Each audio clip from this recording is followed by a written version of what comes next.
Oh nah, they really packed up Gaban. Like, I get why they did it, but man. Oh no! I don't like it, but I get it. Colon, all you had to do was shut the...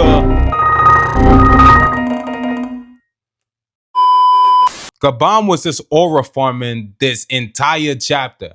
Saw Summers, packed him up. Saw Gunko, packed her up too. Or at least he was about to. Emu is officially in Elbaph via Wi-Fi or Wi-Fi, whatever's grammatically correct. He's about to show that despite being in the final saga, there's a reason why we still don't even know what he looks like.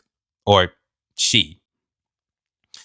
Maybe they. Whatever.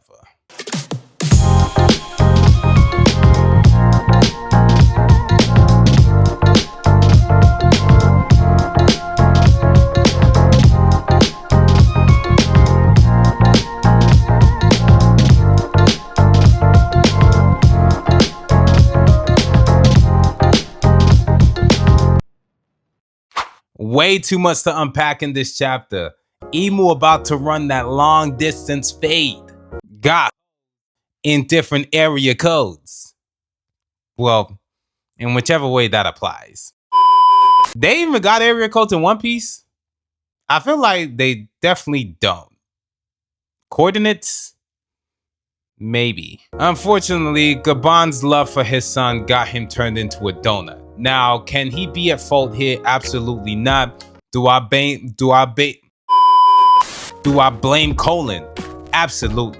As a byproduct of that, Summers did get turned into chicken nuggets. Gunko and Brook, seems like we may have a little bit of history between them. To be frank with you, we don't actually know much about Brook, so I think this would be a perfect opportunity to explore his past. And judging by the way Gunko was calling him daddy, not like that, like, you know, like father and daughter. No, did he? Clearly, bro definitely went to get milk and did not come back. All right, that was whack. I had no reason to do all that. I couldn't help it. But yeah, before we go even further, hit that like button, hit that subscribe button, and join the notification gang. Shout out to Gaban, because bro was ready to end the entire arc within one chapter. This guy Gordon Ramsay Summers and said that he was rusty. Bro's aura farming is on a different level. Yeah. Luffy and Zoro never stood a chance. Shut up, plot. Shut up, main protagonist. I don't want to hear none of that.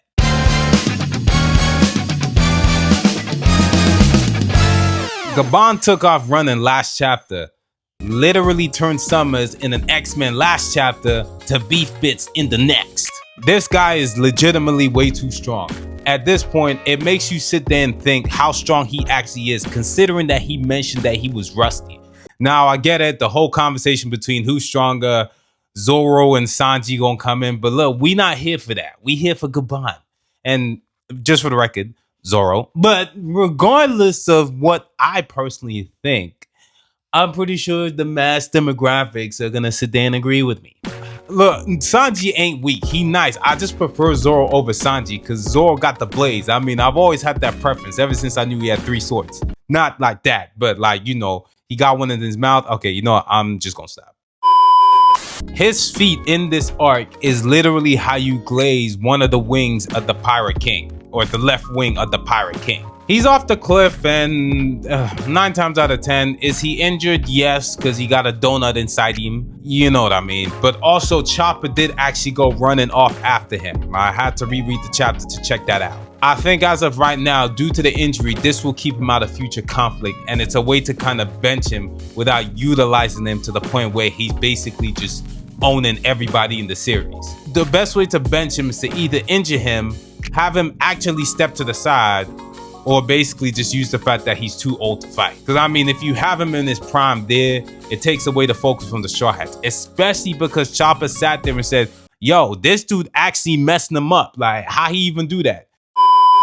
But once he's back and everything kind of calms down, I definitely feel like he about to sit there and share with us the next level of Haki. Colon, you couldn't just shut up for a moment. You're like, Daddy's here. Shut up. Bro, this is why Brook went to go grab milk and never came back to his alleged daughter. Bro, you're not beating the allegation. You need to sit there and explain yourself. Bro got a whole daughter with the ops and whatnot, and at this point in time, he better remember her. He better do something. But either way, Gunko gonna betray God's Knights. Plain and simple. Like, it's already too late. You've already set that stone up. Now that this is actually a known fact that I won't even say that they're father and daughter, but they have a close relationship like that. Yeah, she gonna betray him.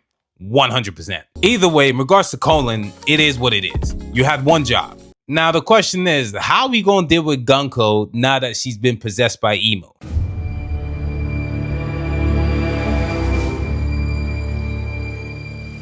Correction, I ain't gonna do nothing. This is down to the Strawhats. So, and I ain't gonna lie to you, with the way this dude pulled up and whatnot, he looked like he ready to scrap. So there's not a thing I can do for you. Now, we still do have the Monster Trio and Loki. They haven't actually pulled up into the story. But if you can't even injure the underlings of the final boss, let alone not even knowing what he looks like, he's fully aware of Luffy's movements.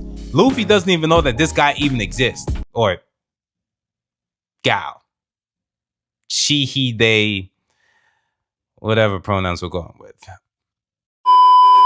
Either way and whatnot, Luffy don't even know that this person even exists. So if you can't even damage his underlings, what chance you got against this guy? Emu showing his power and putting it on display definitely gives us better insight to who he is and what he's capable of. Because at this point, all this dude really be doing is just walking around in a flower room, just not doing nothing. The one time we saw him actually do something was when he fought against Sabo. I wouldn't even call that a fight. Sabo just bounced and he got caught lacking. Luffy is not ready to fight this dude. We do need to see what he's capable of, so at least we can understand how bad the stakes actually are as of right now. Emu only knows the extent of Emu's power. Luffy's still out here discovering what he can actually do. Can't even damage the Gorosei, and they got like a tiny proportion of his power. I don't know. There's a lot going on here. Next chapter, I don't even know how we even getting out of this, because unless, you know, there seems to be some sort of troubleshooting Wi-Fi technical difficulties and whatnot, Emo about to pack everybody else up. In addition to that, it also seems like we actually have Mary Shawa on fire, so I'm guessing the Revolutionary Army have already made their move. This is about to be nasty work. We only know what's going on in Elbaph. We have no idea what's going on anywhere else in the world right now. But yeah, action heavy, loved it. This is how you raise the stakes in Elbaph. This is the final saga. And shout out to everybody who never made it this far. And shout out if you're still going strong with One Piece. But yeah, either way, what did you think of this chapter? Did you like this chapter? Did you not like this chapter? Where do you think the story's going next? Either way, like, comment, subscribe, and I'll holler at y'all later, man. Peace!